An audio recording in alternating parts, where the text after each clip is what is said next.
ti. Eu quero estar em tuas mãos, ó Pai.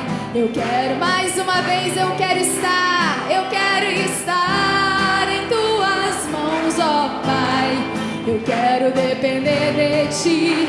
Eu quero estar em tuas mãos, ó Pai. Eu quero depender de ti. Ontem nós celebramos o último dia da oitava da Páscoa.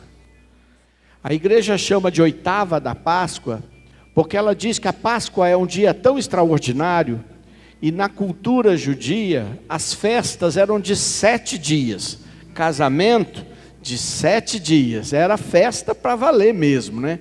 A gente foi desaprendendo e ficou dando mais importância para algumas coisas e perdemos a graça de aprender a fazer festa.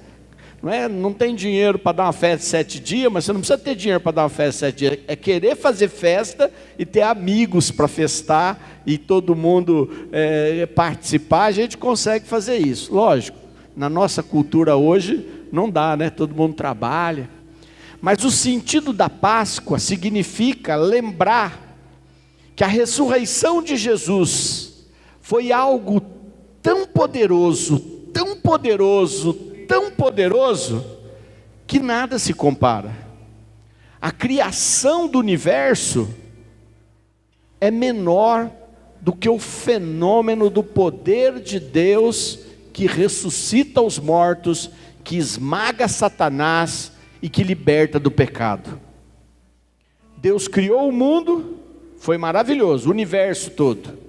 Criou o homem e a mulher, maravilhoso. Um ser à sua imagem e semelhança.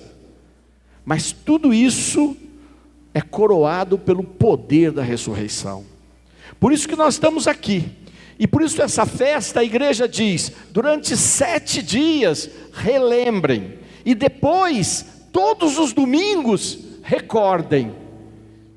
O meu filho, que é Deus comigo, que não foi criado como nós criaturas, mas foi gerado, porque ele é da própria essência de Deus, viveu no meio de vocês, entregou sua vida e ressuscitou.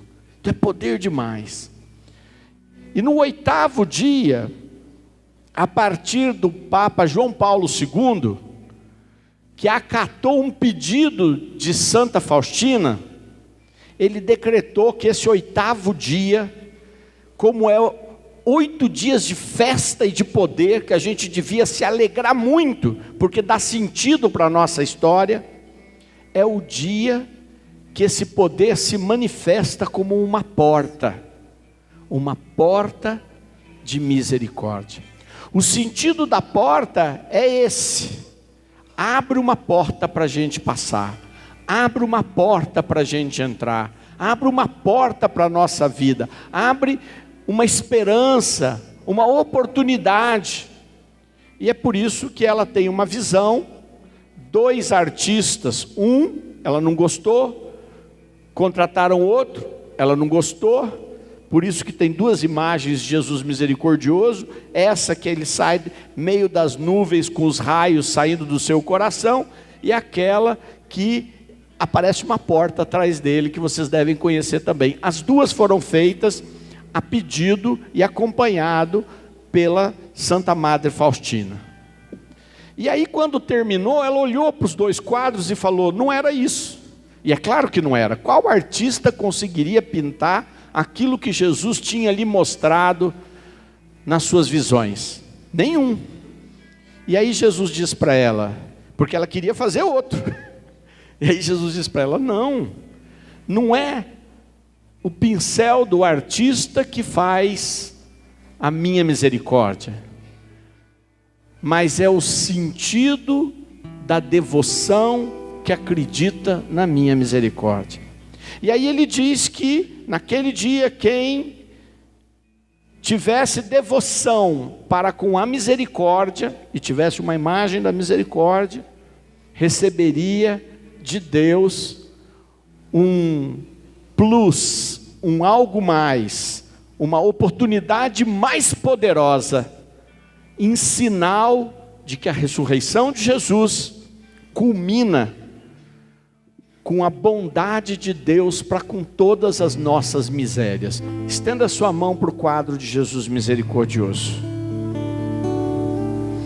E eu quero pedir agora, pela poderosa intercessão de Santa Madre Faustina, a quem Jesus revelou a devoção da misericórdia.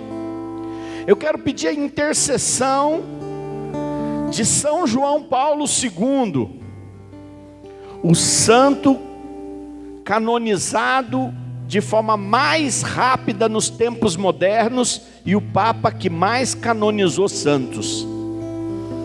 Que Santa Madre Faustina, que São João Paulo II, que os intercessores deste grupo de oração, que Nossa Senhora Aparecida, que celebramos 300 anos, peçam a Jesus, representado nesse quadro da misericórdia, que nos livre de todo tipo de miséria na nossa vida. Ó sangue e água que jorrastes do coração de Jesus, como fonte de misericórdia para nós, eu confio em vós. Vamos de novo na oração da misericórdia, porque nossa reunião de hoje é em honra a Jesus misericordioso. Ó sangue e água que jorrastes do coração de Jesus, como fonte de misericórdia para nós, eu confio em vós. Escolhi um texto que vai parecer até que eu não estou falando da misericórdia, mas eu estou sim. É um texto dos Atos dos Apóstolos, no capítulo 16, que conta uma das viagens de São Paulo, uma das muitas viagens. E diz assim, versículo 6. Atravessando em seguida a Frígia e a província da Galácia, foram impedidos pelo Espírito Santo de anunciar a palavra de Deus na província da Ásia. Ao chegarem aos confins da Mísia, tensionavam seguir para a Bitínia, mas o Espírito de Jesus não o permitiu. Depois de haverem atravessado rapidamente a Mísia, desceram a Troade. De noite, Paulo teve uma visão. Um macedônio em pé diante dele lhe rogava: passa a Macedônia e venha em nosso auxílio. Assim que teve esta visão, procuramos partir para a Macedônia, certos de que Deus nos chamava a pregar-lhes o Evangelho. Embarcamos em Troade, fomos diretamente a Samotrácia e no outro dia a Neópolis, e dali a Filipos, que é a cidade principal daquele distrito de Macedônia, uma colônia romana. Nesta cidade nos detivemos por alguns dias. No sábado, saímos fora da porta para junto do rio, onde pensávamos haver lugar de oração. Aí nos assentamos e falávamos às mulheres que se haviam reunido. Uma mulher chamada Lídia, da cidade dos Tiatirenos, vendedora de púrpura, temente a Deus, nos escutava. O Senhor abriu-lhe o coração para atender às coisas que Paulo dizia. Foi batizada juntamente com sua família e fez-nos este pedido: se julgais que tenho fé no Senhor, entrai em minha casa e ficai comigo. E obrigou-nos a isso. Palavra do Senhor. Vocês sabem que existe uma carta de São Paulo aos Filipenses, não sabem? Se não sabem, precisam ler mais o Novo Testamento, não é? Para descobrirem as cartas todas que existem no Novo Testamento. Uma das cartas de São Paulo é aos Filipenses, uma carta belíssima, uma carta profunda, uma carta de quem escreve para um povo que tem já uma formação e uma intimidade maior do que outras cartas que São Paulo escreve a outras comunidades. A comunidade de Filipe é uma comunidade muito especial. Se você lê a carta de São Paulo aos Filipenses, você vai ficar encantado. É na carta de São Paulo aos Filipenses que ele fala que ele ainda não terminou a sua carreira, que ele corre rumo ao alvo. É na carta aos Filipenses que São Paulo fala de que as pessoas deveriam multiplicar aquilo que receberam para os outros e assim por diante. São Paulo sabia qual era o chamado dele. O chamado dele era pregar para os gentios. E saiu pelo mundo. Arranjou companheiros, primeiro Barnabé, depois Marcos, depois Silas. E assim Paulo saiu visitando comunidades que não eram judaicas, portanto não acreditavam em um só Deus. Muito mais difícil do que pregar para aqueles que acreditavam em um único Deus, como os judeus, e que tinham um Antigo Testamento cuja profecia acabavam sendo explicadas na pessoa de Jesus. São Paulo tinha que pegar um chucro, uma chucra, alguém que tinha sido educado a adorar uma multidão de deuses, que era até difícil falar o nome de todos, explicar que aqueles cultos todos que existiam, cada um diferente do outro, e que acreditavam que porque não fizeram a festa de Afrodite, a agricultura não estava indo bem, que tal coisa não ia bem porque o Deus tal estava com algum problema. São Paulo pega essa pedreira, falar com pessoas que não tinham nenhuma identidade para acreditar naquilo.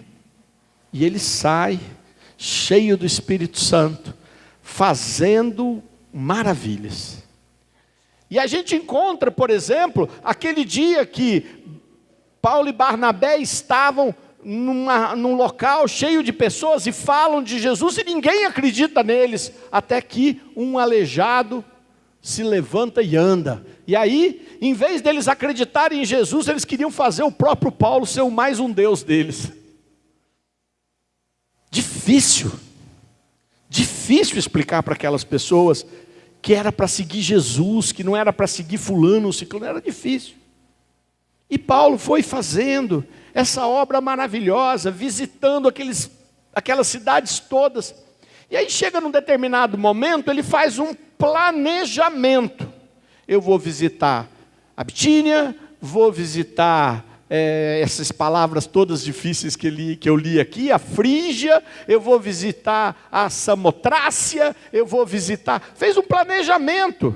Provavelmente consultou alguém que tinha um mapa e disse, nós vamos aqui, nós vamos ali, nós vamos lá. Fez um planejamento fácil. Tentou ir para um lugar, pum, fecharam a porta, nem sei como. Ele queria ir para a Ásia. Não foi possível. Ele diz, o Espírito Santo nos impediu. Talvez deu uma dor de barriga, né? Não sei o que aconteceu. Resolveram então ir para o outro lado. E diz, o Espírito de Jesus nos impediu. E aí o que faz Paulo? Ele não estava entendendo. Ele não estava entendendo porque as bênçãos não estavam vindo. Sendo que ele estava fazendo aquilo que Deus mandou ele fazer. E aí o que ele foi fazer? Foi rezar.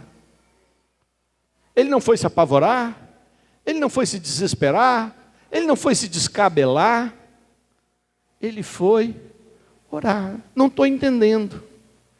Eu tenho certeza de que muitos de nós já passou ou está passando por um momento onde você fala, não estou entendendo. Não estou entendendo.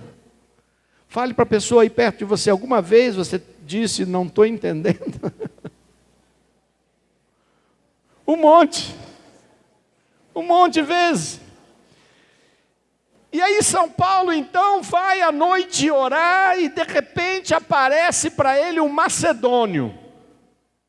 E o macedônio diz para ele, vem nos ajudar. Paulo fala, bom, compartilha com seus irmãos, Por que eu sei que ele compartilha? Porque o verbo que vai narrando, narra na terceira pessoa. Partimos, decidimos. Então Paulo teve a visão, mas sem orgulho e arrogância ele compartilhou. Olha, tudo que a gente está fazendo não está dando certo, a gente está indo e apanhando. Ele falou, tudo bem que a gente apanhou o tempo todo, né? Porque Paulo apanhou muito. Mas o que é para a gente fazer? Olha, eu tive essa visão, vamos para lá? Onde fica? Abre o mapa. Nossa, vou ter que passar por 3 cidades, pegar um barco, chegar do outro lado. Lá eu vou ter que viajar mais um pouquinho para chegar numa cidade que se chama Filipos e que é uma cidade romana, com status de cidade romana.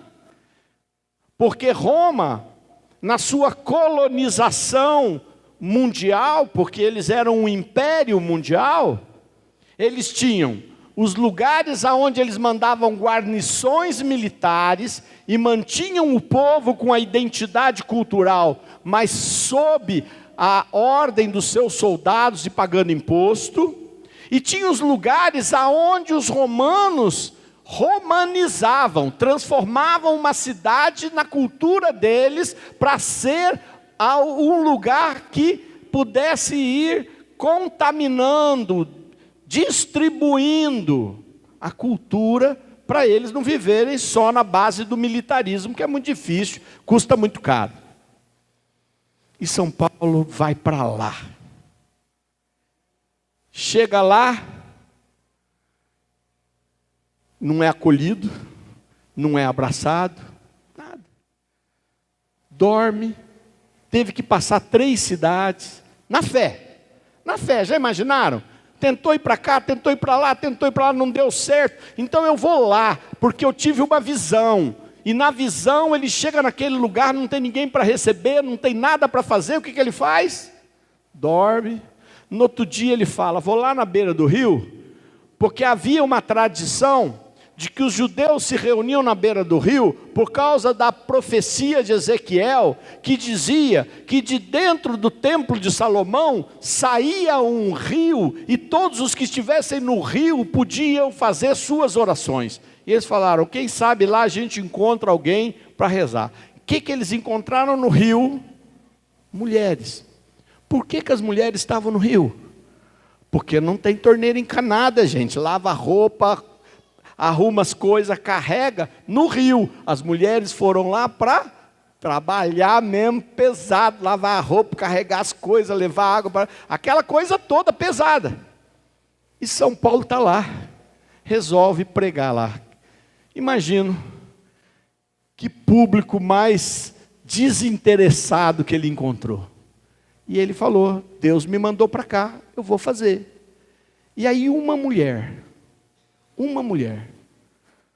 ouviu e falou, eu acho que isso é para mim. Foi até ele e falou assim, gostei. Vocês têm onde ficar? Não. Vocês são da onde? De longe. Fica na minha casa. Fica na minha casa, não vou deixar vocês não ficar na minha casa. Foi uma intimação. Eles foram, toda a família dela aceitou Jesus. E quem conhece a história sabe que Lídia foi a grande líder daquela cidade de Filipos. Para quem pensa que a igreja era só para homem, né? Aquela cidade especial, aquela cidade que vai se tornar o endereço de uma das mais importantes cartas de São Paulo, das mais profundas, e que São Paulo reconhece que lá a fé foi poderosa, e que lá Deus botou uma bandeira imensa. Ele chegou lá, movido por uma visão, mudou seus projetos, e a misericórdia de Deus o alcançou. E uma única pessoa que o escutou, abriu as portas para ele, e o evangelho se espalhou. Para nós, em primeiro lugar, Observe quando as portas e você sente que as coisas não permitem, que os projetos que você planejou olhando para Deus, não estão indo para frente. Estão ouvindo o que eu estou dizendo? Existe, sem dúvida, projetos que não vão para frente porque o diabo vem com a sua garra para destruir. Por isso é um discernimento difícil. Mas é preciso observar o que São Paulo fez. Vou para cá, o Espírito Santo não deixou. Vim para cá, o Espírito de Jesus não deixou. Para onde eu vou? Jesus? Para Macedônia? É longe demais. Tem que pegar até barco para chegar lá e passar por um monte de cidade. Mas, Senhor, eu queria ir para a Ásia para fazer a tua vontade. Eu queria ir para o outro lado para fazer a tua vontade. Mas se fazer a tua vontade talvez seja um novo caminho, eu vou para esse novo caminho. E quando ele chega lá, ele está na fé. Não tem ajuda, não tem comunidade, não tem ninguém. Ele vai para a beira do rio para tentar encontrar qualquer coisa. E eu fico imaginando São Paulo falando e nenhuma das mulheres dando nem pelota para ele. E de repente, aquela mulher única, mas bastou ela para fazer o projeto de Deus e que aquela missão de São Paulo tivesse se cumprido de forma extraordinária. O que isso fala para você? Primeiro, observar. Se portas têm fechado, e você começa a perceber que você tem orado, você tem combatido no Espírito, portanto o diabo não podia resistir tanto tempo à tua oração. O diabo não podia estar lá, se você de coração puro e sincero e sem egoísmo, está querendo libertação e não está acontecendo. Vai ficar na tranquilidade e pedir, Senhor, fala comigo. Mostra para mim, Senhor, fala comigo, Senhor. E quando o Senhor te der a moção espiritual, segue. Mesmo que este segmento te custe andar por caminhos piores. Eu fiquei imaginando, ele foi para várias cidades, só que a porta não estava mais fechada. Mas bênção também não estava acontecendo. E ele foi. Foi dando certo. Não tinha fruto, mas foi dando certo. Até que chegou lá e deu um fruto. E esse fruto se tornou uma árvore frondosa que deu muitos frutos. Não sei. A vida é sua. O discernimento tem que ser seu. Mas talvez você esteja precisando falar sobre isso com Deus. Amém. Coloque a mão no seu coração. E repita comigo, Jesus, cheio de misericórdia. Confio na tua misericórdia. Se as portas têm se fechado, e não é por causa de Satanás, fala comigo e me mostra a minha Macedônia que eu vou seguir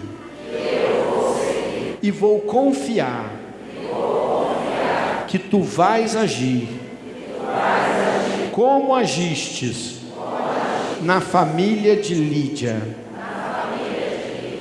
Dá-me esta graça. Coloque as tuas mãos nos teus olhos. Fecha os teus olhos, coloca a mão nos teus olhos e fala: dá-me a visão que eu preciso, Jesus.